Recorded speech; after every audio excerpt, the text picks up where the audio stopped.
جالي سؤال من واحد وقال لي: هندسة، هو أنا فعلا لو عملت مشروع صغير في البيت وربيت 200 فرخة بياض هكسب فعلا 10 تلاف جنيه في الشهر زي الناس ما بتقول؟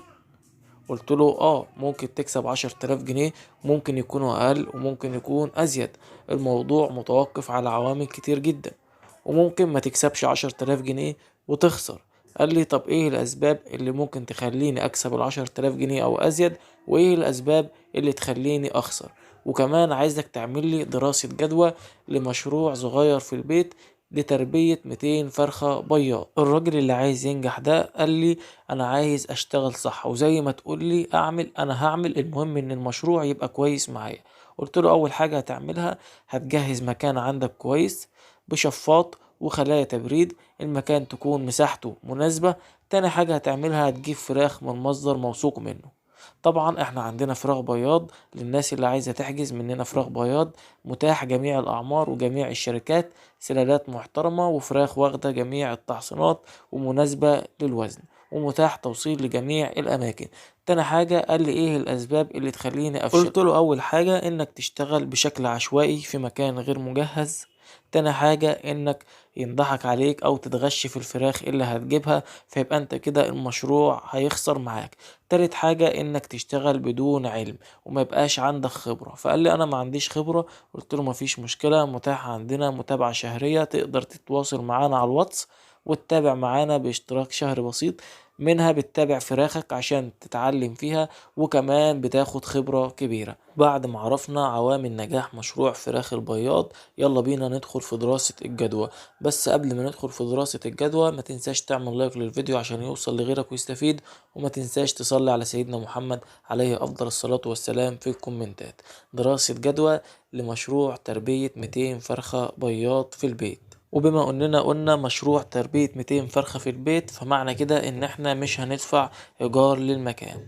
اول حاجة ال200 فرخة دول هنجيبهم عمر 100 يوم. سعر الفرخة النهاردة بيتراوح من 260 ل280 جنيه حسب برنامج التحصينات.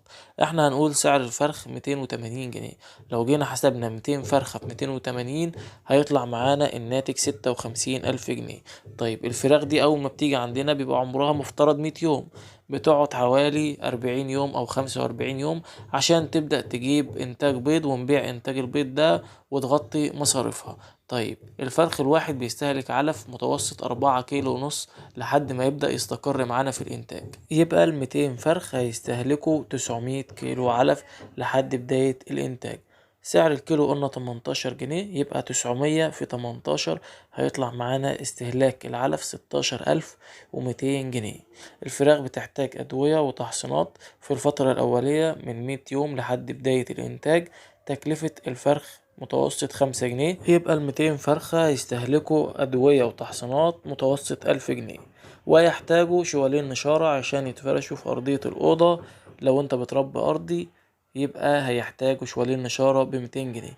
بالنسبة لمعدل استهلاك المية والكهرباء لعدد 200 فرخة هيبقى 300 جنيه في الشهر. ودي كده يعتبر المصاريف اللي هنصرفها في الفترة اللي الفراخ هتقعد فيها عندنا لحد ما تبدأ تنتج معانا بيض بشكل طبيعي.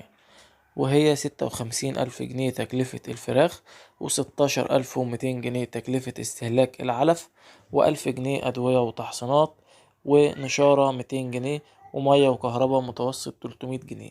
هنيجي نحسبها هنلاقي إجمالي المصاريف لعدد 200 فرخة بياض عاملين 74 ألف جنيه. طيب الفراخ دي المفترض انها هتدينا نسبة انتاج 90% وممكن اعلى شوية، بس احنا هنحسب على نسبة انتاج 90%. 90% يعني متوسط 180 بيضة، حوالي 6 اطباق يوميا. سعر الطبق بيتراوح من 130 ل150 جنيه، فاحنا هنحسب على متوسط سعر الطبق 135 جنيه. 6 اطباق في 135 هيطلع معانا الناتج 810 جنيه.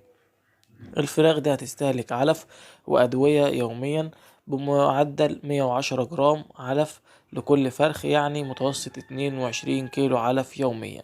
سعر الكيلو عامل متوسط 17 جنيه. احنا هنحسب سعر الكيلو 20 جنيه عشان هنضيف شوية أدوية وفيتامينات للفراخ عشان تستمر في إنتاج البيض العالي. 22 كيلو في 20 هيعملوا 440 جنيه. لو جينا نطرح 810 نشيل منهم 440 جنيه، 810 تمن بيع البيض، و410 المصاريف اليومية علف وأدوية. هيطلع معانا صافي الربح اليومي 370 جنيه. ال370 جنيه دول في اليوم في متوسط 30 يوم، يعني 11 ألف جنيه في الشهر. طب لو جينا حسبنا ال11 ألف دول في متوسط شهور الدورة اللي الفراخ بتدينا فيها معدل إنتاج كويس، اللي هو 16 شهر، هنضرب بقى 11 ألف في 16 هيطلع معانا تقريبا 177 ألف جنيه. ده تمن بيع البيض والربح خلال الدورة. تعالى نخصم منهم ال74 ألف جنيه اللي احنا كنا جايبين بيهم الفراخ ب56 ألف، وباقي المصاريف والعلف والكلام ده كله كانوا عاملين تقريبا 74 ألف جنيه.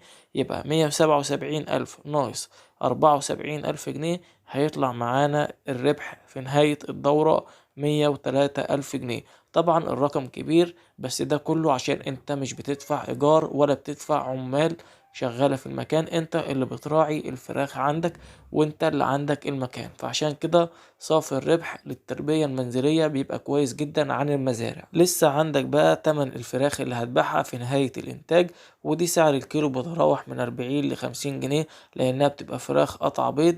فانت الفرخة عندك في نهاية الانتاج بتوصل تقريبا كيلو ونص. لو جيت حسبت 200 فرخة هيطلع عندك متوسط 300 كيلو، ولو في نافق هيبقى أقل مثلا 280 كيلو. سعر الكيلو عامل 40 جنيه، هتبيع الفراخ وتزودها على المكسب بتاعك. كده وصلنا لنهاية دراسة الجدوى. ما تنساش بقى تعمل لايك للفيديو عشان يوصل لغيرك ويستفيد. ولو محتاجين دراسة جدوى لأعداد معينة سيبوا كومنتات، وأكتر عدد أنا هعمل عليه دراسة